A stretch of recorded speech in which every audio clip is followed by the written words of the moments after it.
बिस्मिल्लाहिर्रहमानिर्रहीम। आज के इस लेक्चर में हम डिस्कस करने जा रहे हैं study of reaction in liquid sulphur dioxide.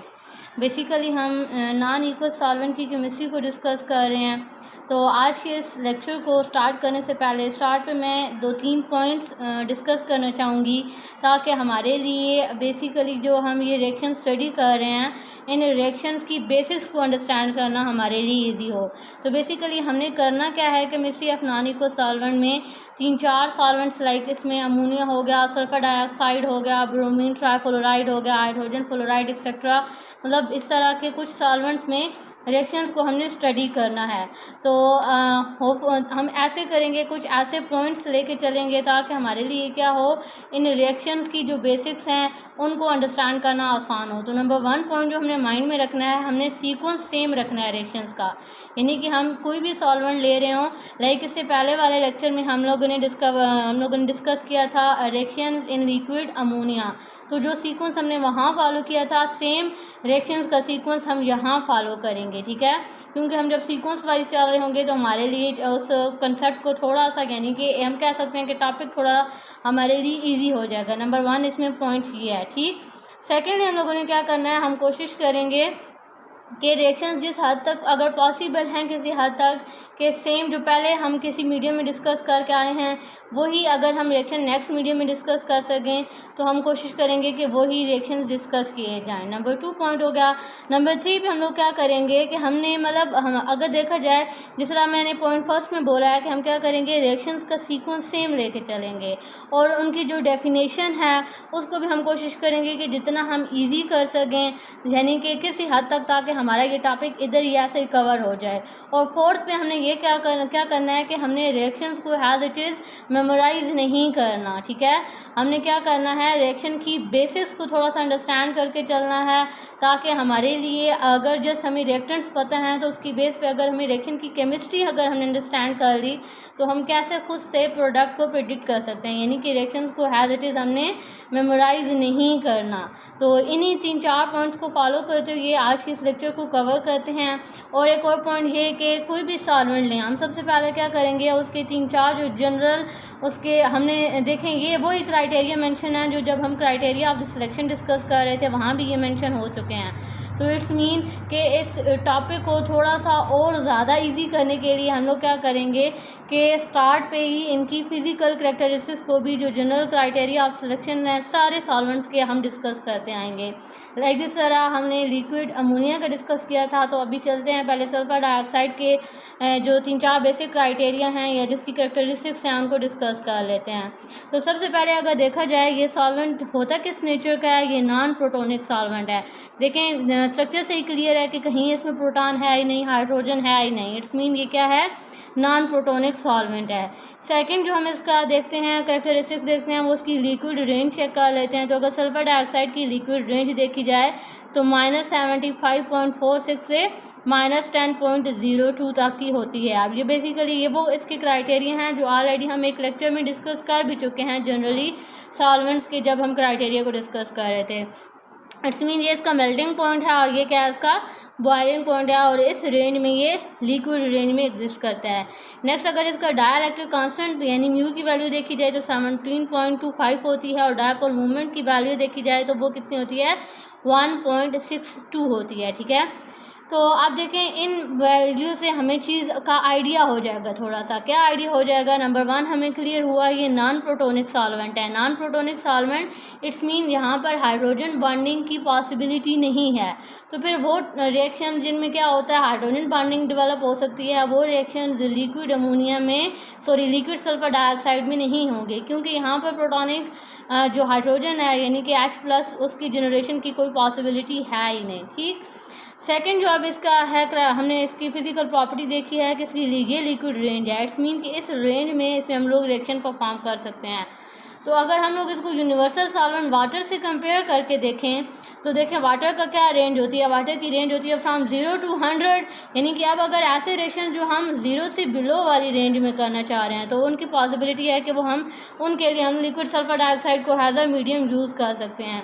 Next अगर इसका dielectric constant and dipole moment की वैल्यूज़ देखी जाएँ तो ये भी वाटर के कंपैरेटिवली बहुत लो हैं। जो कि ये सजेस्ट कर रहा है कि जो लिक्विड सल्फर डाइऑक्साइड है ये as a non polar solvent act करता है। ठीक है, नॉन पोलर सॉल्वेंट है, इट्स मीन कि जो फिर प्रेफरेबली नॉन पोलर टाइप के सॉल्यूट्स होंगे वो इसमें डिजॉल्व होंगे ईजीली। ठीक, नेक्स्ट स्टेप चलते हैं, स्टेप वाइज रिएक्शंस को कवर करते हैं। तो सबसे पहले रिएक्शन देखेंगे एसिड बेस रिएक्शन। तो पहला स्टेप हमने क्या करना है कि जो भी टाइप ऑफ रिएक्शन हम डिस्कस कर रहे होंगे उस टर्म से ही उसकी इजी सी एक डेफिनेशन प्रेडिक्ट कर लेनी है, जिसको हमने इजी वर्डिंग में यहाँ पर लिख देना है। लाइक हम डिस्कस करने जा रहे हैं एसिड बेस रिएक्शन और न्यूट्रलाइजेशन रिएक्शन भी इनको कहते हैं।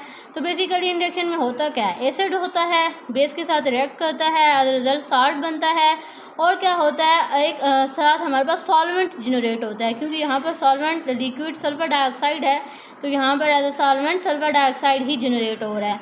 तो अगर देखें यहाँ से हम लोग खुद से वर्डिंग बना के इसकी डेफिनेशन बना सकते हैं कि एसिड बेस न्यूट्रलाइजेशन रिएक्शन कौन से रिएक्शन होते हैं जिसमें क्या होता है acid base neutralisation reactions of liquid sulphur dioxide result in the formation of salt and sulphur dioxide के, जिनमें क्या बनता है हमारे पास एक साथ जब एसिड और बेस रिएक्ट करते हैं तो सॉल्ट की फॉर्मेशन होती है और साथ क्या होता है सॉल्वेंट जनरेट हो जाता है। ठीक, यहाँ तक hopefully just first step clear वो होगा कि डेफिनेशन को हम कैसे प्रेडिक्ट कर सकते हैं इजी वर्डिंग में खुद से। तो वो हो गई, इसकी डेफिनेशन हो गई। नेक्स्ट अब आप देखें यहाँ पर क्वेश्चन ये अराइज होता है कि मैंने जनरली बात तो कर दी कि एसिड एंड बेस। अब क्वेश्चन ये अराइज होता है कि कौन सी स्पीशीज़ होंगी या कौन से सल्यूट होंगे या कौन से साल्ट्स होंगे जो सल्फर डाइऑक्साइड में एज एन एसिड एक्ट कर रहे होंगे, और सिमिलरली फिर कौन से सल्यूट्स होंगे जो एज अ बेस एक्ट कर रहे होंगे। तो इसका सिंपल आंसर ये है कि कोई भी ऐसा साल्ट या ऐसा सल्यूट जो कि क्या करे इंक्रीज करे केटाइनिक स्पीशी ऑफ द सॉल्वेंट, यानी कि लाइक यहाँ पर सॉल्वेंट सल्फर डाइऑक्साइड लिया है ना, तो कोई भी ऐसा साल्ट जो कि क्या करेगा सल्फर डाइऑक्साइड की केटाइनिक स्पीशी जनरेट कर रहा होगा या केटाइनिक स्पीशी को इंक्रीज कर रहा होगा, तो हम उसे कहेंगे कि ये एक्ट कर रहा है as a base, sorry as a acid. और कोई भी ऐसा सॉल्यूट या साल्ट जो कि एनायनिक स्पीशी को जनरेट करता है ऑफ द सॉल्वेंट, तो उसे हम कहते हैं कि ये एक्ट कर रहा है एज अ बेस। ठीक हो गया। अब यहाँ पे फिर नेक्स्ट क्वेश्चन ये अराइज होता है कि जो यहाँ पे मैंने बात की है कि केटाइनिक स्पीशी एंड एनायनिक स्पीशी, ये कौन सी स्पीशी हैं, ये हमें कैसे क्लियर होंगी। तो इनका हमें आइडिया होता है किसी भी सॉल्वेंट की ऑटो आयनाइजेशन से। ठीक है, ऑटो आयनाइजेशन, जब भी हम किसी सॉल्वेंट की ऑटो आयनाइजेशन डिस्कस करते हैं तो उसके रिजल्ट में क्या होता है उसकी रिस्पेक्टिव केटाइनिक स्पीशी जनरेट होती है और एनायनिक स्पीशी। तो वही जो केटाइनिक स्पीशी होती है अगर उसकी उस से कंस्टिट्यूट कर रहा हो या उस पे बेस कर रहा हो कोई भी साल्ट या सल्यूट, उसे हम कह देते हैं कि ये क्या है एसिड है। और अगर कोई एनायनिक स्पीशी पे बेस कर रहा हो तो उसे हम कहते हैं कि ये क्या है बेस है। फॉर एग्जांपल लाइक यहाँ पर अगर हम देखें तो auto ionisation of sulphur dioxide, इसकी कैसे ऑटो आयनाइजेशन होगी, इसको मतलब इसके ये तो मैंने जनरल इक्वेशन लिख दी है। अगर हम क्या करें इसकी डिटेल इसकी स्टडी करें तो क्या होता है सल्फर डाइऑक्साइड इस तरीके से डिसोसिएट होता है कि थायोनिल आयन जनरेट होता है और साथ ऑक्सीजन 2 नेगेटिव की वैलेंसी में जनरेट होता है। अब ये जो ऑक्सीजन है यानी ऑक्साइड आयन जनरेट हुआ है ये second molecule of sulphur dioxide के साथ रिएक्ट करता है और क्या बना देता है हमारे पास सल्फाइड आयन जनरेट कर देता है। ठीक हो गया। अब अगर हम लोग ओवरऑल रिएक्शन लिखें तो ओवरऑल रिएक्शन को हम इस तरीके से भी लिख सकते हैं कि 2 सल्फर के मॉलिक्यूल्स देखें इक्वेशन में, ये 2 चीज़ें एक तरह से बैलेंस हो गई और यहाँ पर इक्वेशन में क्या आ गया थायोनिल आयन आ गया और सल्फाइड आयन आ गया। यही चीज़ यहाँ पर मेंशन भी है, यानी कि अब यहाँ से फिर हमें अब नेक्स्ट पॉइंट क्या क्लियर हो गया है, यानी देखिए हम स्टेप वाइज चल रहे हैं तो हमारे लिए एक तरह से ये स्टोरी बनती जा रही है, इस टॉपिक को अंडरस्टैंड करना आसान होता जा रहा है। तो अभी तक हमने ये देख लिया है कि हमें ये पॉइंट क्लियर हो गया है कि कोई भी ऐसा साल्ट जो थायोनिल आयन पे बेस कर रहा होगा वो एक्ट करेगा एज अ बेसिड और कोई भी एज अ एसिड, और कोई भी ऐसा साल्ट जो सल्फाइड आयन पे बेस कर रहा होगा तो वो एक्ट करेगा एज बेस। तो हमें अब चाहिए क्या एसिड और बेस चाहिए। तो इट्स मीन कि हमने ऐसा साल्ट लेना है जो थायोनिल आयन पे बेस कर रहा हो और उसका रिएक्शन करवाना है किसी भी ऐसे साल्ट के साथ जो सल्फाइड आयन पे बेस कर रहा हो। लाइक यहाँ पर हमने एग्जांपल्स ले ली, यानी कि ये हमारी जो स्पीशीज़ हैं तीनों स्पीशीज़ ये किसके तौर पर एक्ट करेंगी एज एसिड इस जनरल इक्वेशन के अकॉर्डिंग एज एसिड। अब हमने एसिड क्यों कह रहे हैं, बिकॉज देखें ये किस जो हमारे यहाँ पे पर्टिकुलर सॉल्वेंट है वो सल्फर डाइऑक्साइड है और ये सल्फर डाइऑक्साइड के थायोनिल आइंस पे बेस कर रही हैं। दैट्स वाई हम इन्हें क्या कहेंगे कि ये हमारी कौन से हैं, एसिड हैं। और रिस्पेक्टिवली अगर इनको देखें, ये जो 3 स्पीशीज़ हैं ये एक्ट कर रही हैं एज अ बेस, ठीक है, बिकॉज ये नेगेटिव स्पीशी पे बेस कर रही हैं या आयनिक स्पीशी पे बेस कर रही हैं of the sulphur dioxide, that is sulphide आइन।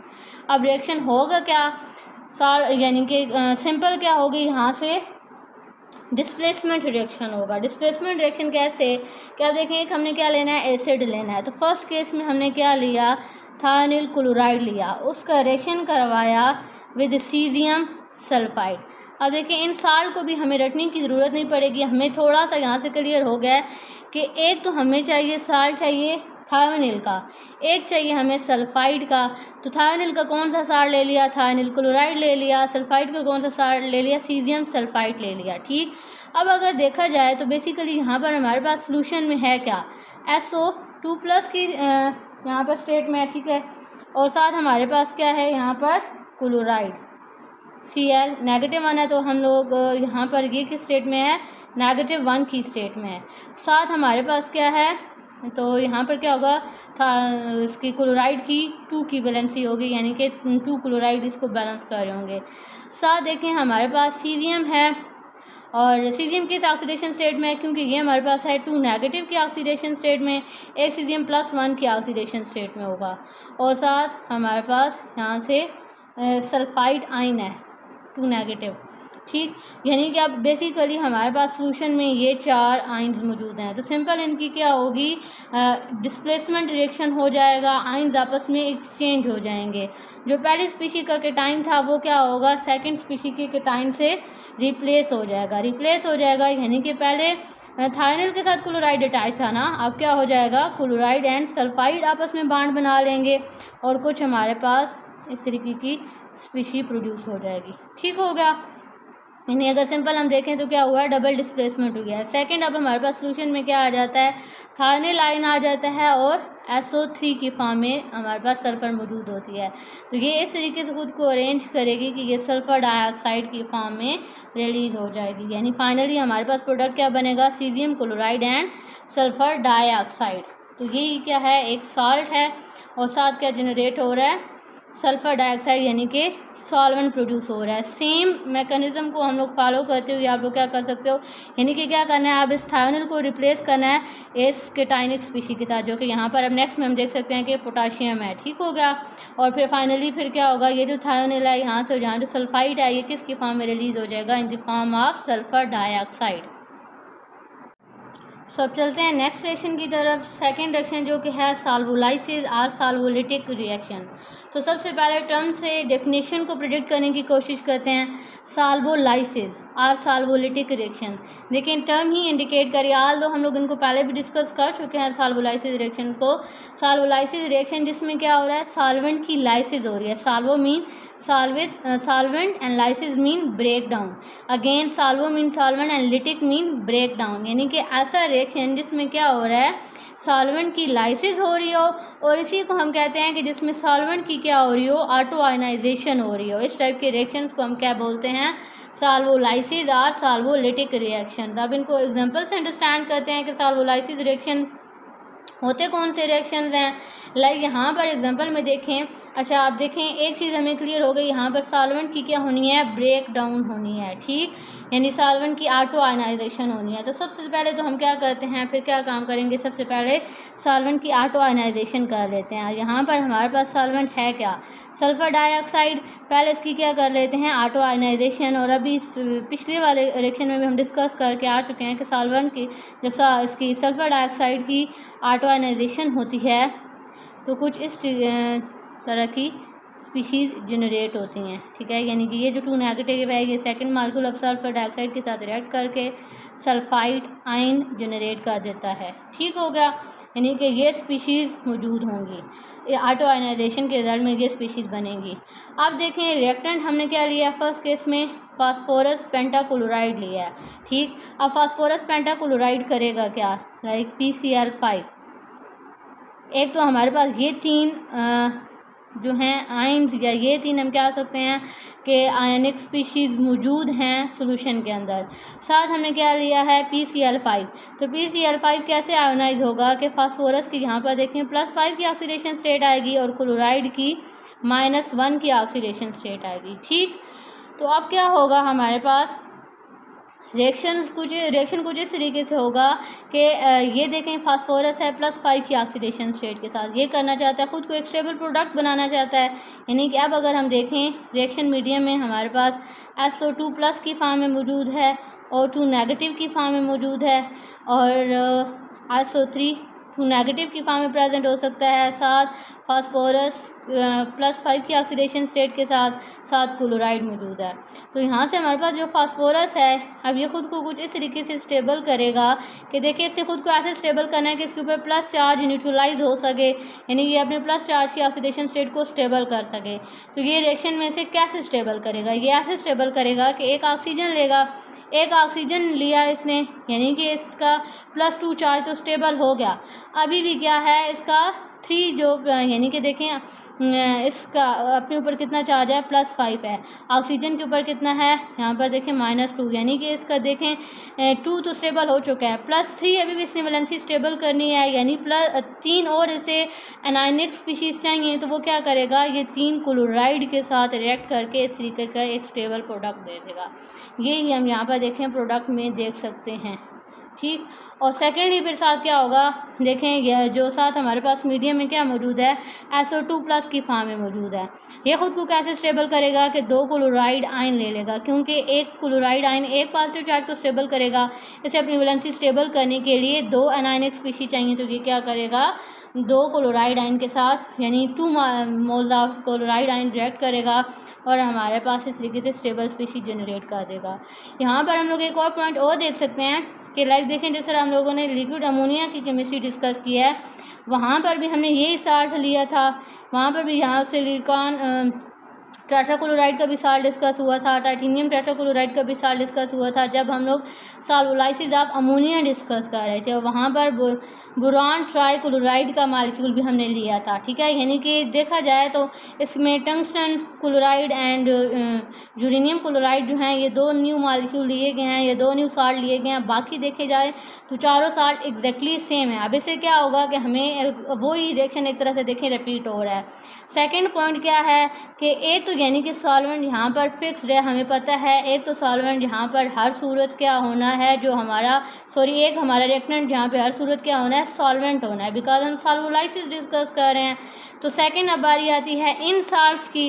तो इनमें भी देखें अब हम कोशिश करेंगे कि हम वही साल्ट लें जो ऑलरेडी डिस्कस हो चुके हैं, ताकि हमें बार बार इक्वेशंस को याद ना करना पड़े। तो यहाँ से हमारी रिएक्टेंट साइड क्या हो चुकी है, क्लियर हो चुकी है, बिकॉज रिएक्टेंट साइड के हमने वही लिए हैं रिएक्टेंट जो ऑलरेडी हमने डिस्कस किए थे। अब बारी आती है प्रोडक्ट साइड की। तो एग्जैक्टली जिस तरह से अभी मैंने इसका मैकेनिज़्म एक्सप्लेन किया है, सेम मैकेनिज़्म को आप फॉलो करोगे, सेम मैकेनिज़्म के थ्रू क्या कर सकते हो, आप बाकी भी प्रोडक्ट्स खुद से प्रेडिक्ट कर सकते हो। बस क्या होता है कि जब ये अगेन सेम सॉल्वेंट ऐसे ही डिसोसिएट हो रहा होगा, ठीक है, सॉल्वेंट की डिसोसिएशन करनी है, यानी सॉल्वेंट की ऑटो आयनाइजेशन करनी है, और जो रिस्पेक्टिव सॉल्ट है जब वो डिसोसिएट होगा और फिर क्या होगा, अपनी वैलेंसी को स्टेबल करेगा और फाइनली हमारे पास इस तरीके से प्रोडक्ट बन जाएंगे। तो होपफुली इस रिएक्शन की केमिस्ट्री भी आपको क्लियर हुई होगी। अब चलते हैं नेक्स्ट रिएक्शन की तरफ। नेक्स्ट हमारा रिएक्शन है सॉल्वेशन रिएक्शन। तो सबसे पहले तो टर्म से इसकी डेफिनेशन को अंडरस्टैंड करने की कोशिश करते हैं कि सॉल्वेशन टर्म इंडिकेट क्या कर रहा है, सॉल्वेशन होती क्या है बेसिकली। ऑल्दो हमने सॉल्वेशन को इन डिटेल ऑलरेडी डिस्कस किया है। यहाँ पर अगर हम देखें सॉल्वेशन रिएक्शंस क्या होते हैं, वो टाइप ऑफ केमिकल रिएक्शन है जिसमें हमारा सॉल्वेंट जो होता है वो क्या करता है, सॉल्यूट के मॉलिक्यूल को सराउंड करता है, एक तरह से सॉल्वेट करता है। ठीक है, तो यहाँ पर डेफिनेशन हम लोग पर्टिकुलरली सल्फर डाइऑक्साइड के अकॉर्डिंग बनाएंगे कि हम क्या कहेंगे कि वो रिएक्शन हैं जिनमें लिक्विड सल्फर डाइऑक्साइड क्या करता है, सराउंड करता है अदर मॉलिक्यूल, यानी कि कोई भी मॉलिक्यूल हो जब उसको क्या कर रहे होंगे, यहाँ ये हम सपोज करें कि लिक्विड सल्फर डाइऑक्साइड है यानी सॉल्वेंट है, जब ये किसी पर्टिकुलर आयन को सराउंड कर लेंगे या इसको सॉल्वेट कर लेंगे, इस टाइप के रिएक्शन को हम क्या कहते हैं, सॉल्वेशन रिएक्शन। ठीक, अब यहाँ पर सॉल्वेशन रिएक्शन यानी जो सॉल्वेशन हो रही होती है इसमें particular type of bonding develop हो रही होती है between the solvent molecule and solvated आइन, यानी कि वो आइन जिसकी सॉल्वेशन हो रही होती है और जो सॉल्वेंट हमारा होता है, इनके बिटवीन पर्टिकुलर टाइप की बॉन्डिंग डेवलप होती है। वो बॉन्डिंग डिपेंड कर रही होती है nature of the solvent. Like जब हमने अमोनिया को डिस्कस किया था तो वहाँ पर हमने बात की थी कि कोऑर्डिनेट कोवलेंट बॉन्डिंग बनती है या फिर आयन डायपोल इंटरेक्शन होता है या हाइड्रोजन बॉन्डिंग। यहाँ पर अगर हम देखें तो एक तो क्या हो सकता है coordinate covalent bonding, because coordinate covalent bonding किस वजह से डेवलप होता है कि अगर क्या हो रहा हो lone pair of electron donate हो रहे हों, ठीक है, तो वो पॉसिबिलिटी इधर भी है। लेकिन यहाँ पर बाकी अगर हम देखें तो ये ऑलरेडी जब हम फिजिकल करैक्टरिस्टिक्स डिस्कस कर रहे थे स्टार्ट पे, तो यहाँ पर हमें एक पॉइंट क्लियर हुआ था, लाइक यहाँ से हमें पॉइंट क्लियर हुआ था इसकी डायरेक्टिव कांस्टेंट से एंड डायपोल मूवमेंट से कि ये क्या है respectively non polar in nature है। तो जब ये नॉन पोलर इन नेचर है, हमें वंडरवाल फोर्सेस की नेचर पता है कि अगर हमारे पास एक आयन हो और साथ नॉन पोलर स्पीशी हो, ठीक है, तो फिर किस टाइप की फोर्स जनरेट होती है, आयन डायपोल फोर्स। यहाँ पर आप देखें हाइड्रोजन बॉन्डिंग डेवलप नहीं हो सकती, बिकॉज एक तो खैर ये पॉइंट तो ऑलरेडी भी डिस्कस हो चुका है, जब सल्फर डाइऑक्साइड में हाइड्रोजन है ही नहीं तो हाइड्रोजन बॉन्डिंग नहीं होगी। आयन इंड्यूस डायपोल इंटरेक्शन कब डेवलप होगा, जब हमारे पास इनकमिंग जो सॉल्वेटेड आयन होगा वो आयन हो और सल्फर डाइऑक्साइड की तरफ से कौन सा इंटरेक्शन डेवलप होगा, इंड्यूस डायपोल इंटरेक्शन। और अगर क्या हो कि जो सॉल्वेटेड आयन होता है वो भी नॉन पोलर हो और सल्फर डाइऑक्साइड खुद भी इटसेल्फ नॉन पोलर सॉल्वेंट के तौर पर एक्ट कर रही हो, तो हमारे पास इंड्यूस डायपोल टाइप की इंटरेक्शंस डेवलप होंगे। ठीक हो गया। नेक्स्ट अब चलते हैं, कुछ एग्जांपल्स देख लेते हैं सॉल्वेटेड वो रिएक्शंस जिनमें सॉल्वेशन होती है by using sulphur dioxide. Like यहाँ पर अगर हम देखें रुबीडियम आयोडाइड है, अगर सल्फर डाइऑक्साइड अब देखें सॉल्वेशन एंड सॉल्वोलाइसिस में, यहाँ अगर हम कंपैरिजन भी कर लें तो सॉल्वोलाइसिस में भी हमने यहाँ पर आल दो क्या एक रिएक्टेंट हमारा क्या था, सल्फर डाइऑक्साइड ही था। लाइक यहाँ पर सॉल्वोलाइसिस में भी एक रिएक्टेंट हमारा सल्फर डाइऑक्साइड ही है। देखिए अब इस तरह कंपैरिजन से क्या होता है, कंपैरिजन से हमें हर पॉइंट मेमोराइज नहीं करना पड़ता, हमारे पास कुछ जो मेन कीज़ होते हैं वो माइंड में रह जाते हैं। यानी अब सॉल्वेशन में एक रिएक्टेंट हमें कंफर्म हो गया कि यहाँ पर भी एक रिएक्टेंट हमने क्या लेना है, सॉल्वेंट ही लेना है। लेकिन अब कंडीशंस अलग हैं। वहाँ पर क्या कह रहा था, सॉल्वेंट की सॉल्वोलाइसिस हो रही थी यानी ऑटो आयनाइजेशन हो रही थी। यहाँ पर ऑटो आयनाइजेशन नहीं होगी, बल्कि ये जस्ट क्या करेगा, हमारे जो सेकंड हमारा रिएक्टेंट होगा उसको सॉल्वेट कर लेगा, उसको सराउंड कर लेगा। लाइक अगर रुबीडियम आयोडाइड का हम लोग साल्ट लेंगे तो उसको 3 molecule of sulphur dioxide surround करेंगे, स्ट्रोंशियम आयोडाइड का लेंगे तो उसको 4 molecule of sulphur dioxide surround कर लेंगे, टाइटेनियम ब्रोमाइड लेंगे तो उसको just single molecule of sulphur dioxide surround करेगा और इस तरीके से सॉल्वेटेड प्रोडक्ट आ जाएगा। होपफुली ये रिएक्शन भी क्लियर हुआ होगा। अब चलते हैं नेक्स्ट रिएक्शन की तरफ जो कि है प्रेसिपिटेशन रिएक्शन। तो अगेन सबसे पहले टर्म से इसको डिफाइन करते हैं कि प्रेसिपिटेशन रिएक्शन होते क्या हैं। देखिए टर्म इटसेल्फ खुद ही डिफाइन कर रही है कि प्रेसिपिटेशन वो रिएक्शन है जिसमें क्या बने, प्रेसिपिटेट्स बने। अब प्रेसिपिटेट्स क्या होते हैं, प्रेसिपिटेट्स क्या होते हैं, इनसॉल्युबल सॉल्ट्स। तो यहाँ से हमें इन रिएक्शंस की डेफिनेशन मिल गई कि ये वो रिएक्शन है जिनमें क्या बनते हैं, इनसॉल्युबल सॉल्ट्स बनते हैं। कब, जब हम क्या करें, डिफरेंट कंपाउंड्स को मिक्स करें, तो मिक्सिंग के रिजल्ट में क्या हो, प्रेसिपिटेट्स बने या इनसॉल्युबल सॉल्ट्स बने। तो इस टाइप ऑफ रिएक्शन को हम क्या बोलते हैं, प्रेसिपिटेशन रिएक्शन। लाइक यहाँ पर एग्जांपल में अब 4 एग्जांपल्स मेंशन है। तो प्रेसिपिटेशन रिएक्शंस की भी क्या करते हैं, केमिस्ट्री को अंडरस्टैंड कर लेते हैं कि बेसिकली इन रिएक्शंस में हो क्या रहा है। लाइक फर्स्ट वाली अगर एग्जांपल लें तो इस एग्जांपल में हमारे पास क्या है, एंटीमोनी क्लोराइड है, ठीक है, और साथ क्या है, लिथियम आयोडाइड है। यहाँ पर sulphur dioxide has medium use हुआ है, ठीक। अब प्रोडक्ट हम खुद से प्रेडिक्ट करते हैं, हमें हैज़ इट इज़ प्रोडक्ट को देखने की ज़रूरत नहीं है। हम क्या करेंगे, प्रोडक्ट को खुद से प्रेडिक्ट करेंगे। कैसे प्रेडिक्ट कर सकते हैं, बेसिकली देखा जाए अगर हम इसको डिसोसिएट करें तो देखें एंटीमोनी 3+ की ऑक्सीडेशन स्टेट और यहाँ पर क्लोराइड की -1 की ऑक्सीडेशन स्टेट होगी। और इसका रिएक्शन देखें किसके साथ हो रहा है, विद लिथियम आयोडाइड, यानी कि लिथियम की यहाँ पर ऑक्सीडेशन स्टेट है +1 और यहाँ पर आयोडाइड की ऑक्सीडेशन स्टेट है -1। सिंपली होना क्या है, यहाँ पर डबल डिस्प्लेसमेंट रिएक्शन हो जाना है, यानी रिएक्शन के अंदर ये अब हमारे पास आयन्स मौजूद हैं, ये खुद को क्या करेंगे, डिस्प्लेस कर लेंगे, यानी कि केटाइन से एक्सचेंज हो जाएगा, एनाइन से एक्सचेंज हो जाएगा। जब देखें केटाइन से एक्सचेंज होगा, यानी कि अब लिथियम किसके साथ बॉन्ड बना लेगा, क्लोराइड के साथ। तो फिर रिस्पेक्टिवली जो हमारा एंटीमोनी है वो किसके साथ बॉन्ड बना लेगा, आयोडाइड के साथ। लेकिन देखें इन्होंने खुद की अपनी ऑक्सीडेशन स्टेट को भी स्टेबल करना है। जैसे लिथियम की +1 स्टेट थी तो वो क्लोराइड की -1 से स्टेबल हो रही है। लेकिन अगर एंटीमोनी को देखें तो इसके 3+ ऑक्सीडेशन स्टेट है। इट्स मीन इसको कितने आयोडाइड चाहिए होंगे, 3 आयोडीन के आयोडाइड चाहिए होंगे, तब इसकी वैलेंसी स्टेबल होगी। तो यही हम यहाँ पर देख सकते हैं हमारे पास प्रोडक्ट में exactly same lithium chloride and antimony iodide के प्रोडक्ट आ रहा है। और उसमें देखा जाए जो एंटीमोनी आयोडाइड है ये क्या होता है, इनसॉल्युबल होता है, यानी इसके प्रेसिपिटेट्स बन जाते हैं। दैट्स वाई इस इन रिएक्शंस को हम क्या कह रहे हैं, प्रेसिपिटेशन रिएक्शंस कह रहे हैं। ठीक होगा।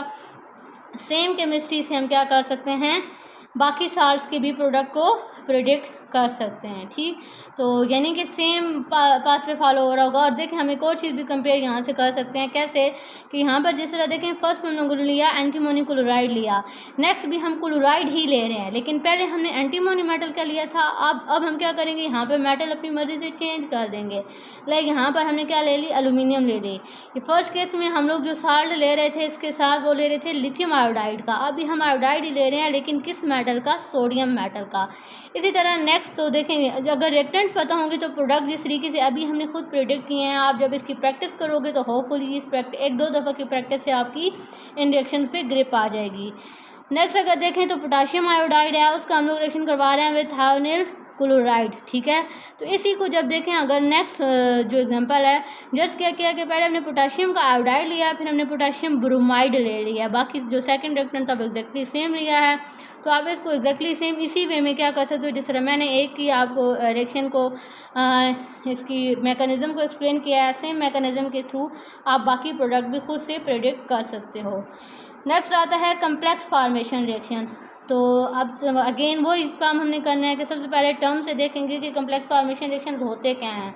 तो कम्प्लेक्स फॉर्मेशन रिएक्शन जैसा नेम से इंडिकेट हो रहा है कि जिसमें कम्प्लेक्स फॉर्म्ड हो रहा हो। ठीक है, और हमें पता है कि कम्प्लेक्स कंपाउंड्स कैसे होते हैं, ऐसे कंपाउंड होते हैं जिनमें क्या होता है, एक सेंट्रल एटम होती है और उसको सराउंड किया होता है लिगेंड ने।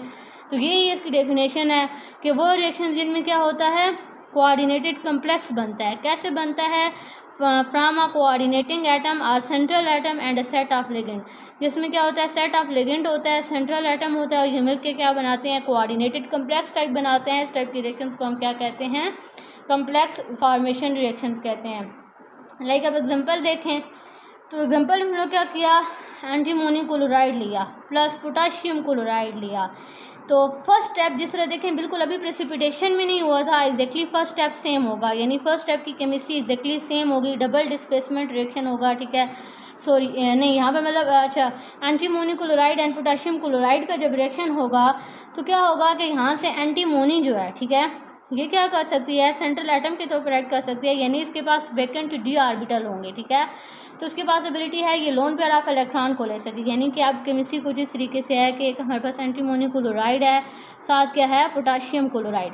ये जो एंटीमोनी है अब ये क्या कर सकता है, सोल्यूशन में से 3 तो क्लोरीन इसके पास हैं जिन्होंने इसको स्टेबल किया हुआ है, ये क्या कर सकता है, इसके पास एम्प्टी डी ऑर्बिटल होंगे। ठीक है, तो ये यहाँ से क्या कर सकता है, क्लोरीन से इलेक्ट्रॉन, क्लोरीन के पास देखिए लोन पेयर ऑफ इलेक्ट्रॉन्स भी होंगे। ठीक है, ये क्लोरीन से इलेक्ट्रॉन ले सकता है 4 यानी कि क्लोराइड के ये 4 मॉलिक्यूल को खुद के साथ भी अटैच कर सकता है, लेकिन ये क्या करेगा, 6 मॉलिक्यूल्स को अटैच करेगा। लेकिन जब ये यानी कि SbCl 6 की फॉर्म में आ जाएगा, जब ये 6 की फॉर्म में आ गया, 3 के साथ उसकी वैलेंसी स्टेबल थी, यानी 3 इसने अपने ऊपर नेगेटिव चार्ज ले लिए। अब इन 3 नेगेटिव चार्ज को स्टेबल करने के लिए साथ क्या होगा, पोटाशियम के 3 मॉलिक्यूल्स आके अटैच हो जाएंगे, तो ओवरऑल फिर वैलेंसी कुछ स्टेबल हो जाएगी और प्रोडक्ट कुछ इस तरीके से बन जाएगा K3SbCl 6। ठीक हो गया।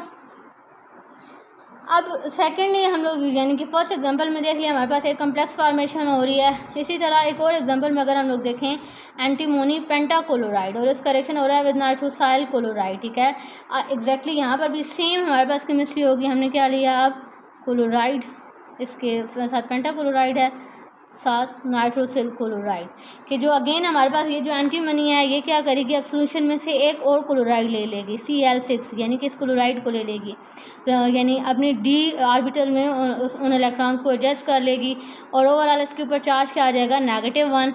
उस -1 को कौन स्टेबल करेगा, नाइट्रोसाइड के ऊपर जो प्लस चार्ज होगा वो उसको स्टेबल करेगा, यानी कि यहाँ पर ये +1 के ऑक्सीडेशन स्टेट के साथ आ जाएगा ओवरऑल। इसी को हम क्या कहते हैं कि ये इस तरीके से हमारा एक कम्प्लेक्स फॉर्म हो जाएगा। ठीक हो गया। नेक्स्ट रिएक्शन की तरफ चलते हैं। नेक्स्ट रिएक्शन है रिडॉक्स रिएक्शन या फिर ऑक्सीडेशन रिडक्शन रिएक्शन। तो अब देखें रिडॉक्स रिएक्शन इट्स मीन कि जिसमें क्या हो रहा हो, ऑक्सीडेशन हो रही हो और रिडक्शन हो रही हो। तो यानी टर्म से हमें पता चल रहा है कि वो रिएक्शन जिनमें एक रिएक्टेंट की क्या होती है, ऑक्सीडेशन होती है, और सेकंड रिएक्टेंट की क्या होती है, रिडक्शन होती है।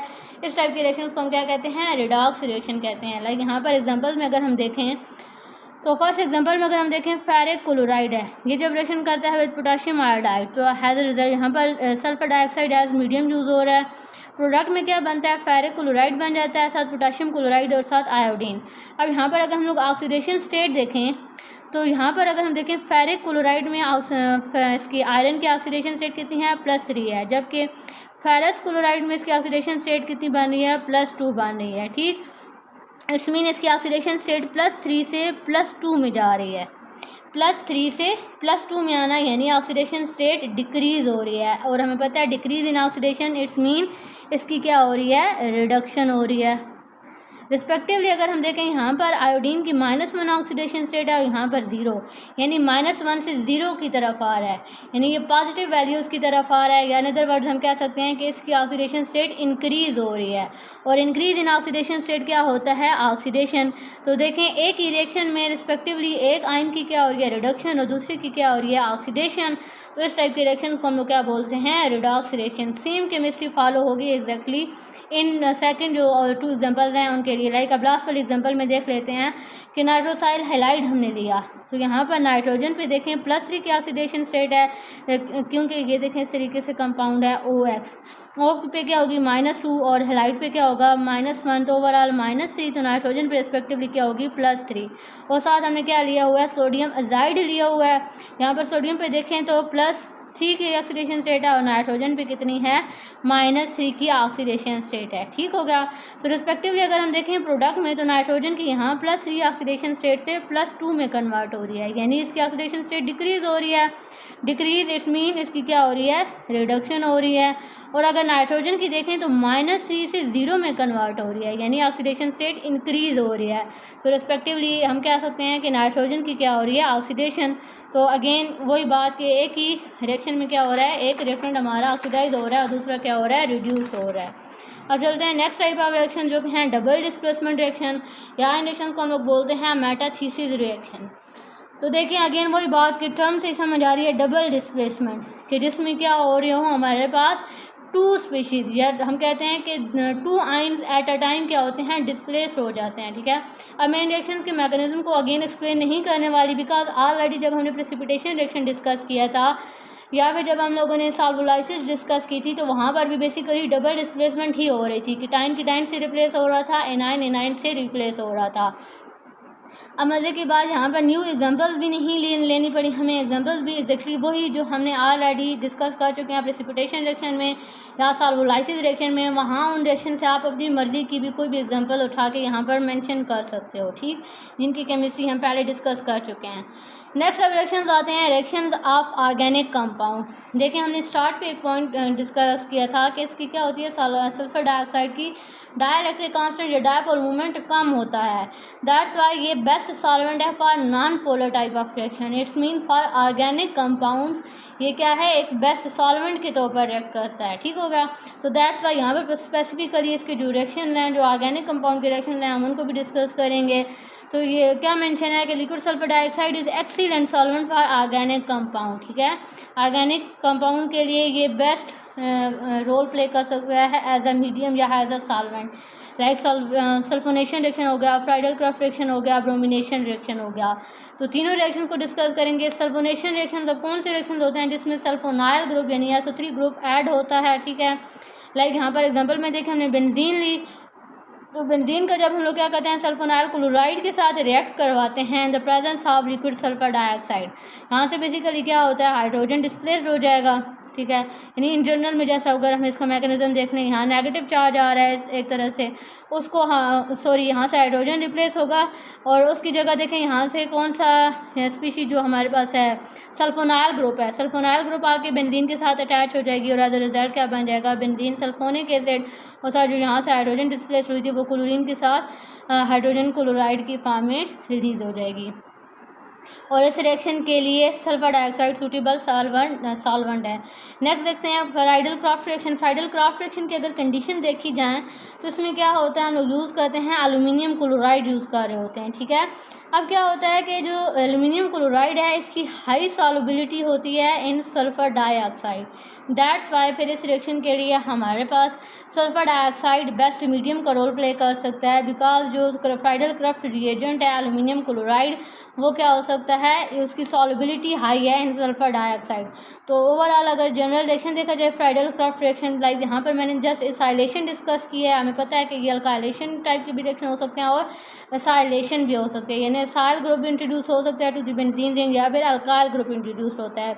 लाइक एग्जांपल में अगर हम देखें तो हमने बेंजीन लिया और बेंजोइल क्लोराइड लिया, यहाँ से क्या होगा कि जो बेंजोइल ग्रुप है, ठीक है, ये आके इंट्रोड्यूस हो जाएगा इनटू द बेंजीन रिंग और रिस्पेक्टिवली जो हमारा प्रोडक्ट बना है इसे हम कहते हैं बेंजोफिनोन, और साथ हमारे पास यहाँ से जो हाइड्रोजन था और क्लोरीन की किस फॉर्म में रिलीज हो रहे होंगे HCl की फॉर्म में, और इसके लिए बेस्ट मीडियम है सल्फर डाइऑक्साइड।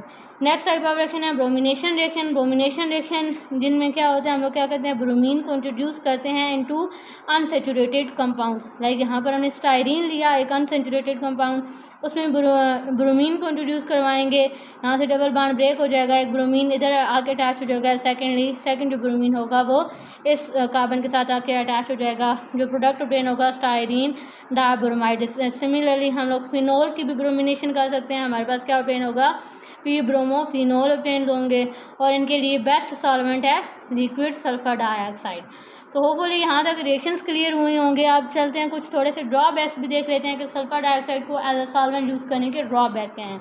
नंबर 1 तो ये कि ये हार्मफुल होता है, इवन अगर इसकी हम लोग 0.04 कंसनट्रेशन भी लें तो इतनी स्मॉल अमाउंट में भी ये हार्मफुल है। सेकेंडली क्या है it is not associated to great extent as compare to protonic solvent. तो बिल्कुल स्टार्ट पे ही हमने एक पॉइंट डिस्कस किया है कि ये क्या है ए प्रोटोनिक सॉल्वेंट है या नॉन प्रोटोनिक सॉल्वेंट है। तो दैट्स वाई फिर ऐसे कंपाउंड जिनमें हाइड्रोजन बॉन्डिंग डेवलप होती है ये उस टाइप के सॉल्वेंट के लिए या सल्यूट्स के लिए सूटेबल नहीं है। तो जब यानी कि और हमें पता है कि मेजोरिटी यानी फिर हम इसे क्या कह सकते हैं कि हम इसे लार्जर स्केल पे यूज़ नहीं कर सकते, क्यों? क्योंकि ये ए प्रोटोनिक सॉल्वेंट है, ये हाइड्रोजन बॉन्डिंग को फेवर नहीं करता। नेक्स्ट आता है कि इसकी हम लिक्विड रेंज भी ऑलरेडी डिस्कस कर चुके हैं। तो इसका एक ड्रॉबैक क्या होता है कि इट इज़ इनकन्वीनियंट, ऑल्दो कि इसकी जो लिक्विड रेंज है वो है वाइड लेकिन इनकन्वीनियंट है। इनकन्वीनियंट कैसे कि देखें जो इसका रेंज है वो बहुत बिलो टेम्परेचर पे है, माइनस में है, तो हमारे लिए पॉसिबल नहीं होगा इन टेम्परेचर पे रिएक्शंस को कैरी आउट करना। और लास्ट इसका ड्रॉबैक क्या है कि इसकी हैंडलिंग जो है उसके लिए स्पेशल केयर रिक्वायर्ड होती है, इसको हैंडल करना थोड़ा सा डिफ़िकल्ट होता है, इसकी हैंडलिंग के लिए हमें स्पेशल इक्विपमेंट्स रिक्वायर्ड होंगे। तो होपफुली यहाँ तक आपको लेक्चर क्लियर हुआ होगा। फिर भी कोई कन्फ्यूजन हो तो आप कमेंट सेक्शन में पूछ सकते हैं। Thank you.